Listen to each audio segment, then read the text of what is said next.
Hey, it's almost Shabbos again. Do you want to talk some Parsha? Sure, let's go.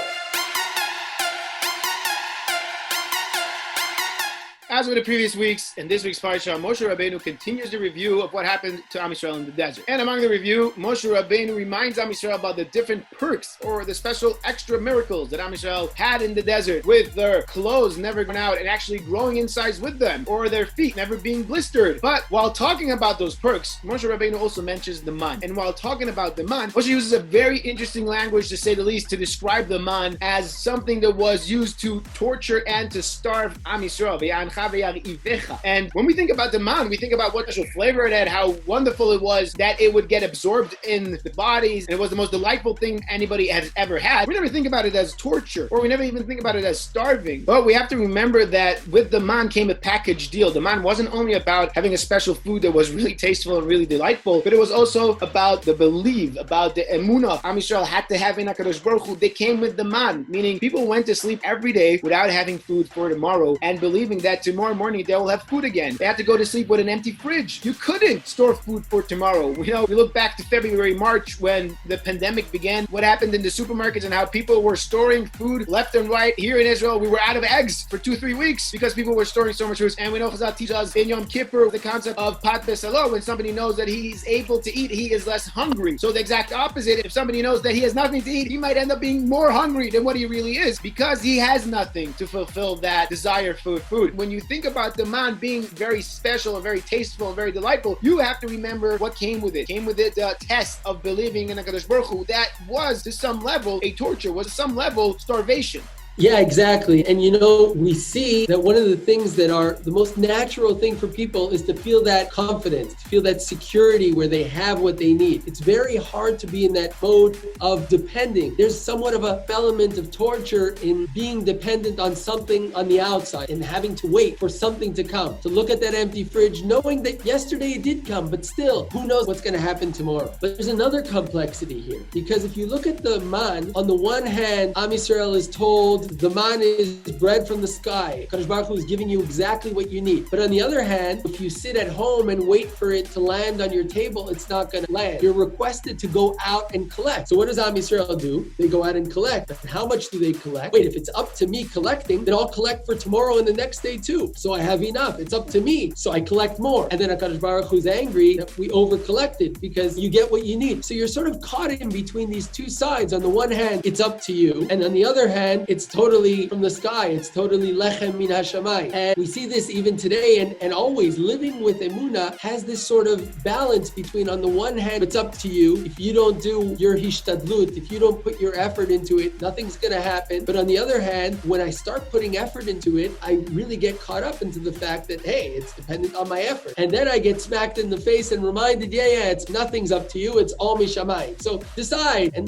that's a torture too. But I think that in a way, our Parsha also has the solution for this, because if we look a little bit further in the Parsha, we see the description that starts by talking about us building our own home, meaning believing in our ability and our efforts. And we go and we build our houses, and what happens is we get really caught up with what we did, and we start viram levavcha v'shachachta, and our hearts get filled and we forget. But the next stage, HaKadosh Baruch Hu reminds us, I took you through the desert, I fed you, I gave you everything, and he mentions the Mann again and the torture again, and basically says, it's all up to me. I gave you everything. You did nothing. So then again, I'm like, okay, so I won't do anything. I'll sit back and wait for a miracle. But then comes the next pasuk, which says the following: Ve'amarta bilvavcha, Kוחי ועוצם ידי עשה לי את החיל הזה. Usually this is read as a total negative. This is someone who's full of himself, believes in his own actions. But the Ran, Rabbeinu Nisim, points out that this isn't totally incorrect. We do know that it is dependent on your koach and your chayil and your efforts. And he points out that what it's actually telling you is not, it's not up to you. It's up to you. But the next line, when you connect those two,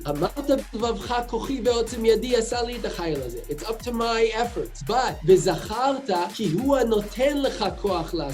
in other words, what the Parsha is saying is, you know how you find that middle ground? On the one hand, it's up to you. If you don't put the effort into it, you're not going to get anywhere. But on the other hand, remember that where that ability, where that effort, where that koach comes from, Yisrael. It's in your hands, but who created those hands? Who's giving you those hands? Who's giving you the brains and the hands and the strength and the health and the ability to go out and achieve what you're going to achieve? Finding that middle ground is a very fine line. We are constantly in life balancing. Very easily we get pulled off to one side or pulled off to the other side. When we can create that balance, we can live a life where we believe in our strength. We know the importance of standing up and doing what needs to be done, but we never forget how it's all up to us, but nothing's up to us at the same time. Exactly, and like we find in the famous Midrash in Tehillim on the pasuk of Hashem ro'i lo yachsar, that you have to do your best, and then HaKadosh Baruch Hu gives you a bracha. But if you don't do your best, you're not going to get the bracha from HaKadosh Baruch Hu, and nothing's going to happen. And like you mentioned, in our life, and especially today in modern life, it's very easy to get caught up with the flow of life, with the flow of the way things are presented, the way people talk on the media, on blogs, in books, anywhere you read. It's always about what I did in order to, etc., etc. But we have to remember that, hey, it is dependent on you because you have to act, you have to work. But however, always remember that you are able to do so because of HaKadosh Baruch Hu. And like the Sfas Emes says it wonderfully, where the Gemara says, Yagata u'matzata ta'amin, that if you didn't work hard and you still found success, don't believe, but only when you work hard and you find success, that's when you should believe. And Sfas Emes says, these are interesting words to choose, as when you work and you put effort into something, you achieve, you get results. Finding something is when you did nothing beforehand. That's why it's a mitzvah. That's why you found it. Like the other Gemara says that a mitzvah comes ve'esach hadad. It just shows up over there when you did nothing for it. So says Sfas Emes, how come the outcome of hard work being something you find a finding? Says the Sfas Emes, that's exactly it. You have to do your hishtadlus 100%. You have to do your hard work 100%. You can't get away with doing any less. However, remember that the outcome is a mitzvah. It's all from Shemaim. It's all from HaKadosh Baruch Hu. And if not for HaKadosh Baruch Hu, it might have resulted in something else. So just because your hard work resulted in something good doesn't mean you can go back and say these results were because I worked hard. No, you worked hard. That's why you were given the blessing. You were given the results. The results were dependent on your hard work, but they are not an outcome of your hard work. And that's one of the most important rules to remember in life. And especially now as Am Yisrael again leaves the desert, leaves all these miracles and into the land where they have to work. As we see in the end of the Parsha,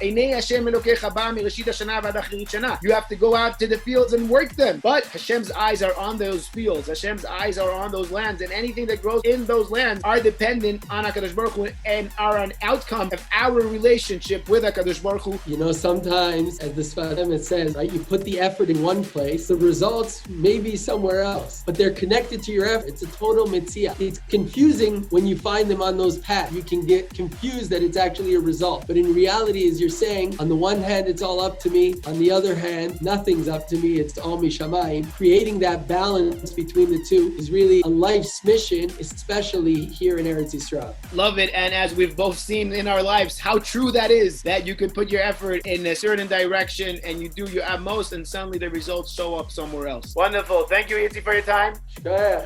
See you next week. Amazing. Shabbos.